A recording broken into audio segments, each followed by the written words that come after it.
안녕하세요. 오래간만에 개인적인 사정으로 영상을 준비하게 되었네요.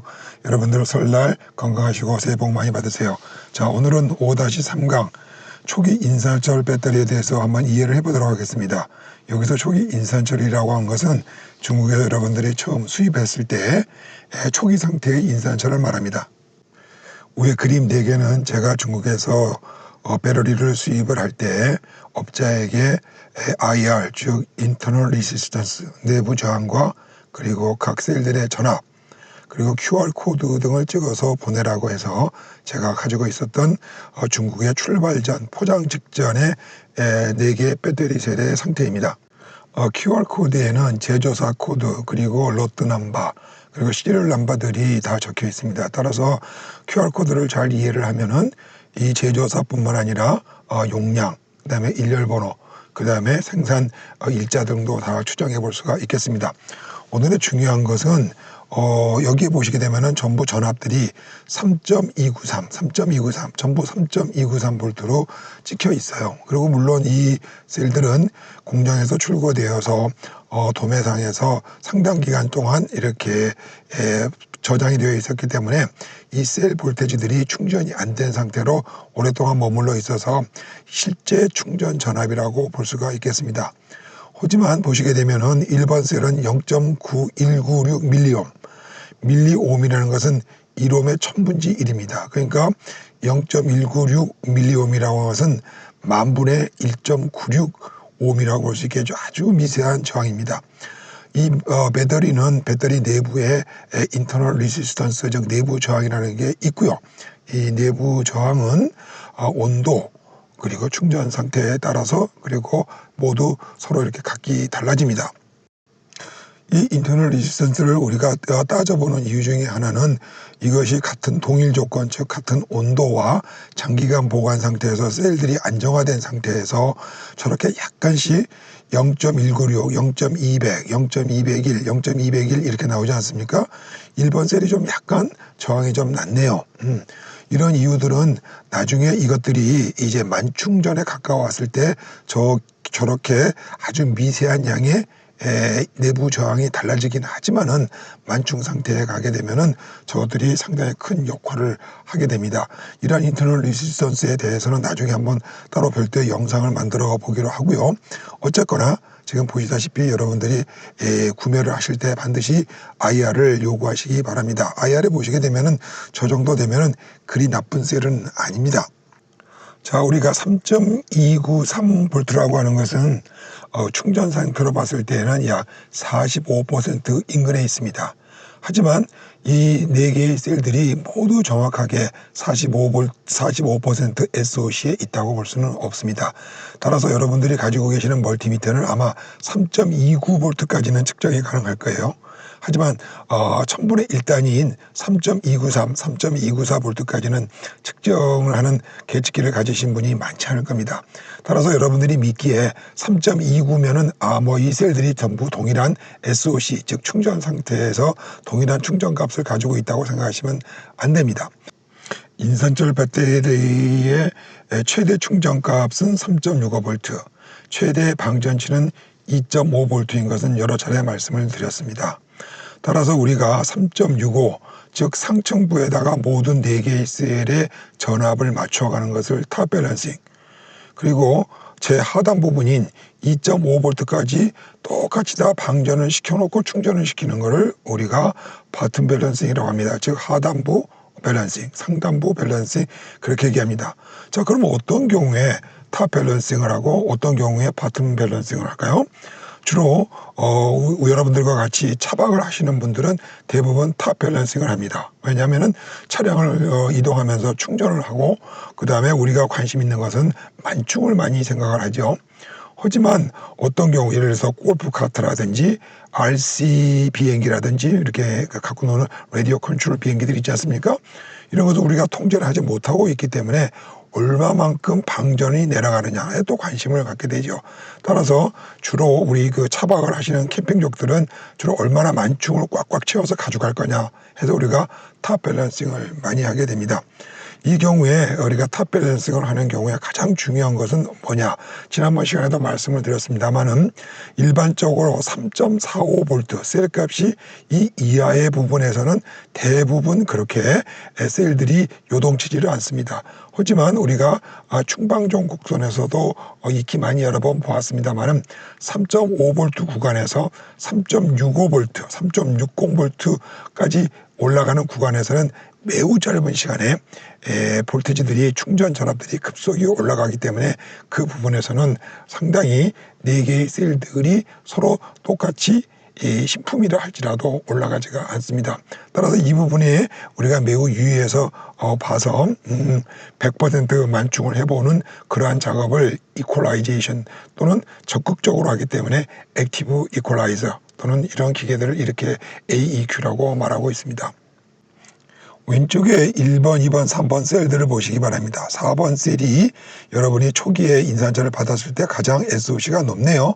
자, 그러면은 빨간 부분을 충전을 하게 되면은 BMS에서 4번 셀이 3.60 또는 3.65를 치고 올라갔기 때문에 BMS에서 아마 차단을 걸게 됩니다. 보시게 되면은 오른쪽을 보시게 되면은 1번, 2번, 3번은 아직도 충전 가용 공간이 하얗게 비어 있지 않습니까? 따라서 우리가 실질적으로 사용할 수 있는 충방전 공간은 3번 셀, 즉 가장 적게 충전이 되어 있는 녀석에 의해서 전체 사용 용량이 결정되게 됩니다. 이거 참 억울하지 않습니까? 따라서 여러분들이 초기 인산철을 중국에서 수입을 해서 받았을 때에는 각각의 셀들이 골고루 탑 밸런스, 제 꼭대기까지 충전이 될 수 있도록 하는 것이 매우 중요한 과정이 되겠습니다. 여러분들이 같은 회사에 같은 롯데에 같은 날 제조되어 온 인산철을 동일하게 구입하였기 때문에 4개의 셀들이 모두 동일한 특성 조건을 가지고 있다고 생각하신다면 그건 정말 오해 중에 오해입니다. 지난번 강의에서도 말씀을 드렸지만은 인산철이라고 하는 것은 최소한 3개 또는 4개의 얇은 피막으로 화장지 두루마리처럼 꽁꽁 아주 고압으로 눌려져 있는 상태입니다. 첫 번째는 흑연유로 되어 있는 음극판과 중간에 전해체, 인산염으로 되어 있죠. 그리고 이제 양극재로는 인산철을 써가지고 나머지 이걸 두루마리처럼 말 때 또 중간에 절연체들이 들어가 있습니다. 자, 이것은 전기 제품이라기보다는 화학 제품입니다.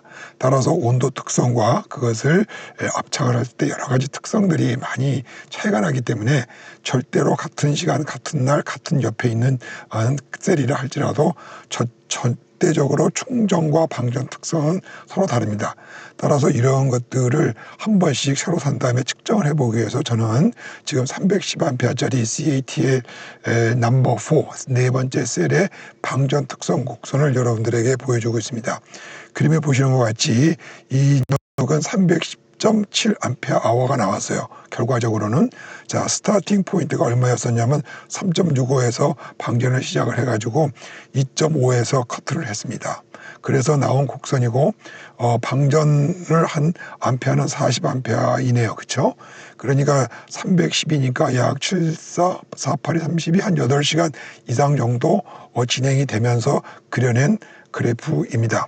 보시다시피 왼쪽 우측에 보시면 약간의 스파이크가 보이죠. 그게 이제 여러분들이 충전을 하면 3.6, 3.5 정도 되어 있던 것들이 방전을 하기 시작하면 금방 저렇게 스파이크가 밑으로 내려오면서 평탄한 것을 지나다가 점점 이렇게 내려가다가 약 2.75V 에서부터 이제 하강을 하기 시작해서 2.5V까지 내려가는 것은 그리 많은 시간이 걸리지 않아서 전압이 뚝 떨어지는 것을 볼 수가 있습니다.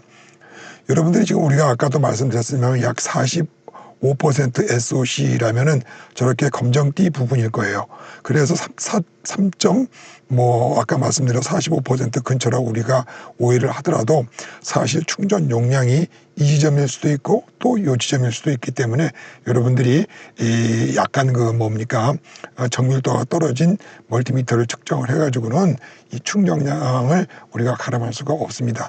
따라서 반드시 충전과 방전 테스트를 해서 보게 되면은 각각 4개의 셀들의 용량도 다르고 충전 그래프도 다르고 방전 그래프도 다른 것을 알 수가 있게 됩니다.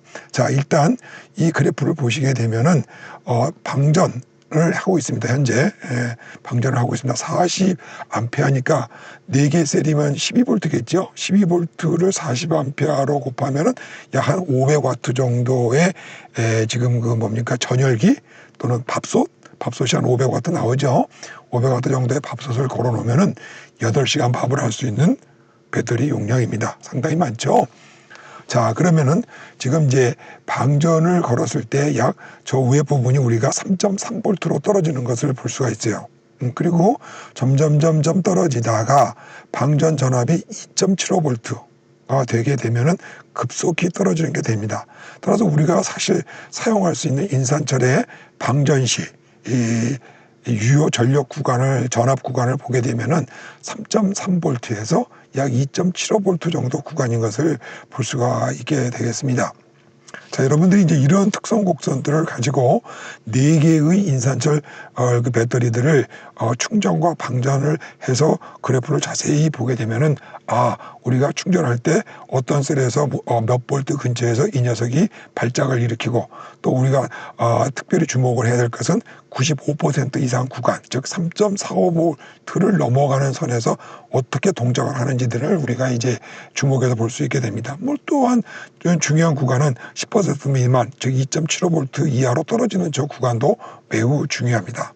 어쨌든지 간에 우리가 오늘 공부하고자 했던 것들은 저렇게 인산철 배터리가 처음 도착했을 때 여러분들이 터부시에서 같은 로트, 같은 날짜, 같은 제조 공정에 있는데 이것은 인산철이 다 똑같지 않겠느냐 하는 것은 오해일 수가 있습니다. 오른쪽에 보시게 되면은 IR 곡선이 나옵니다. 예, IR은 아까 말씀드린 대로 internal resistance, 즉 내부 저항인데요. 그 배터리 안에 있는 저항체 값도 SOC가 낮아지게 되면은 저항값이 올라가고 또 충전율 SOC가 높아지게 되면 또 올라갑니다. 이렇게 U자 형태를 그리게 되면서 서로 제가 지금 색깔을 3개를 칠해놨습니다만은 각각의 온도 특성에 따라서 또한 그리고 충방열량에 따라서 또한 내부의 그 뭡니까 음극재와 양극재 코팅 상태에 따라서 각각 다릅니다. 그래서 이것들이 여러분이 어떻게 내부 저항값들이 변해서 우리가 전체적으로 운영하고자 하는 배터리 시스템들에 영향을 미치는지는 다음번 강의에서 또 계속 이어지겠습니다. 오늘은 시간이 너무 늘어져서 여기서 중간에 커트하고 계속 하도록 하겠습니다. 다음 시간에 며칠 뒤에 뵙겠습니다. 안녕히 계세요. 써니였습니다.